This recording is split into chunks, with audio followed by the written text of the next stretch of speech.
Hey y'all, I just want to do a quick piece on funneling. I know that this is something that some people struggle with, and that's why we have Valks that wander and war attacks and whatnot, when you obviously want to get everything to the core. So the easiest way to put a good funnel down in perspective is to make it as wide as possible.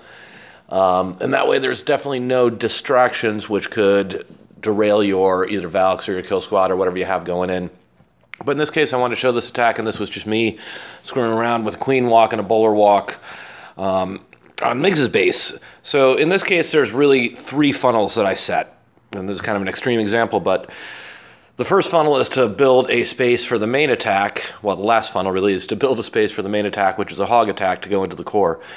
To do that, I'm going to build a little funnel to get my queen in to kill the queen and the clan castle, so a basic queen charge down here at this end of the base, which means that I'm getting rid of these structures over here and over here, so that way she goes in right here at the center.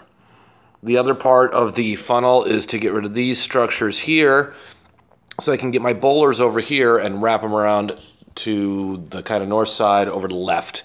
And as everything collapses into the core, then I release my hogs. So we're going to take a quick look at what this looks like.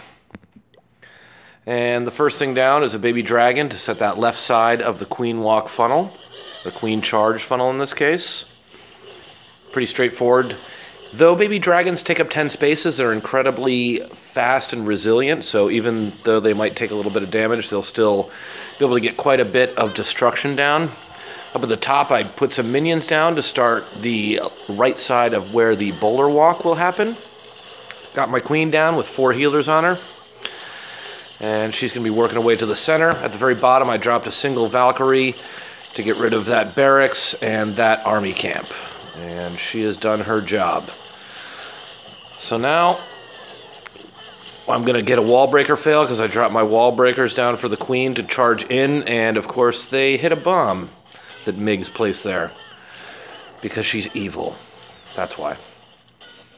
So anyway, she's going to have to beat her way through the wall. That'll take just a second. In the meantime, I'm going to go ahead and get my bowlers down with 3 more healers on them. Now, healers only heal heroes by half, so it takes less healers to heal up regular troops, which is good. Anyway, queen's in, poison down, 1 hog just to make sure I get a complete CC lure, and then rage to make sure that the queen suffers no damage, even though there's nothing really hitting her whatsoever. And I've got my king and 1 baby dragon over on the right-hand side, starting to get that side of the base cleaned up. And as soon as the queen gets this last defense here, baby dragon gets that 1 defense up there, and the bowlers start to come into the center of the base, we're going to get a surgical hog attack going. I start on the right-hand side here. And then my main group into the core. And then from here, I've mitigated the big bomb threat, so I can just heal up as necessary. And I should have more than enough firepower left over, plus the queen has full health, bowlers have full health, still have healers on both groups there. And it's just a matter of time before the rest of this goes down. Her king dies, and it's a wrap. But the point of this is, whatever attack you're doing, even if it's just a kind of a simple mass Valkyrie attack, make sure that you guide your troops to go exactly where they're supposed to go. And the way to do that is to set a very exact funnel and use the right troops for it. Whether it be wizards or baby drags or whatever you might do, you can get a little bit creative. But that's just kind of a note on some funneling. Thank you very much, y'all.